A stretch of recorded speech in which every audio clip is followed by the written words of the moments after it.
Thank you, Mr. Pan. Sri Sanjay Singh Chauhan. Only 3 minutes. मैं फिर भी हाँ बहुत ज़्यादा I can't help it. थोड़ा ध्यान रखिए आप प्लीज. Respected madam,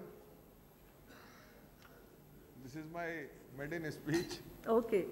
और इस पहली स्पीच के लिए काफ़ी दिनों से इंतजार में अच्छा 5 मिनट दे दिए. मैं कोई भी चीज़ जो मैं लेट डाउन करूँगा उसे नहीं बोलूँगा, जो रूट्स के बारे में है या नई ट्रेन्स के बारे में है. मैं केवल एक इस अवसर को, क्योंकि हमारी माननीय रेल मंत्री ने अपनी बजट स्पीच की शुरुआत आर्थिक व्यवहारिकता या सामाजिक दृष्टिकोण से की थी, तो मैं सिर्फ इसी ओर आपके माध्यम से उनका ध्यान दिलाना चाहता हूं. वैसे भी हमारी माननीय रेल मंत्री व्यवस्था के खिलाफ लड़ने वाली एक नेता के रूप में देश में मशहूर हैं, और हम भी राजनीति की शुरुआत से ही उन्हें एडमायर करके चलते हैं. मैं समझता हूं कि उन्होंने अपना एक इसमें जो दिक्कत पेश आई, क्योंकि समय बहुत कम था रेल बजट पेश करने का, तो मेरा निवेदन उनसे ये है कि अब जो हम दें उसे वो कृपया ध्यानपूर्वक देख लें.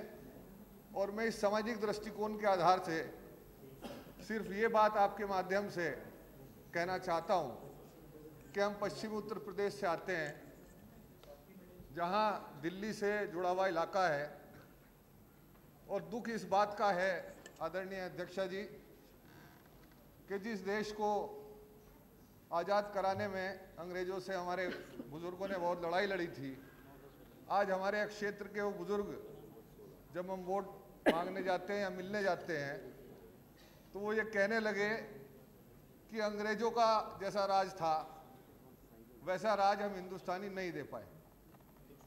दुख इस बात का है कि पिछले 62 साल में जब से देश आज़ाद हुआ, एक भी नई रेलवे लाइन पूरे वेस्टर्न यूपी में नहीं बनी है.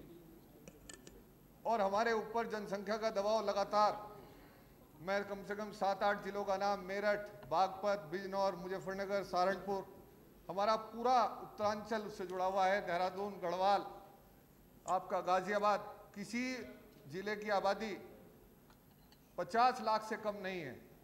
और लगातार आबादी का दबाव बढ़ रहा है. इस तरफ कंसोलिडेट हो रहा है पूरी दिल्ली और एनसीआर का एरिया जो है, इसमें तकरीबन 10 करोड़ लोग इस समय रहते हैं, लेकिन एक भी नई रेलवे लाइन ना बनना.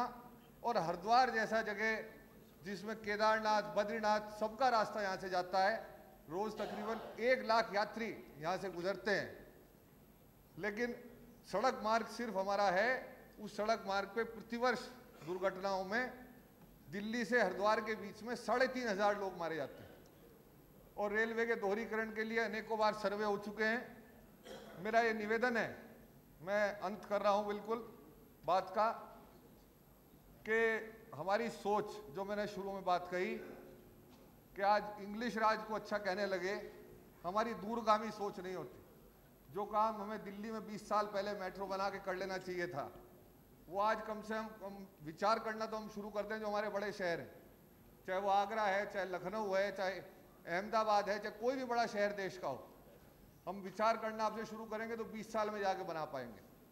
अगर अंग्रेज़ों ने कोई लाल पुल बनाया था जिससे पूरी दिल्ली में आने का रास्ता था, जो 50 साल पहले एक्सपायर हो चुका है, उसकी क्वालिटी आज भी झुकी तो है. अगर उन्होंने कनॉट प्लेस बनाया था तो कनॉट प्लेस में आज भी सबसे कम जाम लगता है, तो ऐसा क्यों है? मैं ये अवसर लेना चाहता हूँ इस बात के कहने के लिए. और माननीय रेल मंत्री से मुझे बहुत उम्मीद है.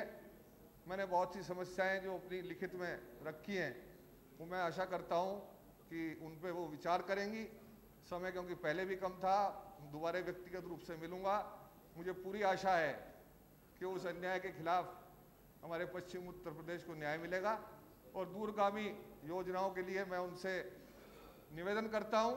हमारे देश में न जाने कितने स्विट्जरलैंड है. आप में से तो बहुत लोग स्विट्जरलैंड गए होंगे. सिर्फ रेल की वजह से स्विट्जरलैंड आज स्विट्जरलैंड है. हमारा उत्तरांचल, कश्मीर, हिमाचल, अगर सब में एक हम परियोजना बनाए रेल की, तो मैं समझता हूँ पर्यटन के क्षेत्र में भारत विश्व मानचित्र पे आ सकता है। बहुत बहुत आपका आभारी हूँ, धन्यवाद। बहुत बहुत धन्यवाद। मेडन स्पीच में आपने बिल्कुल 5 मिनट में समाप्त किया, कुछ नहीं बोलना पड़ा मुझे। ये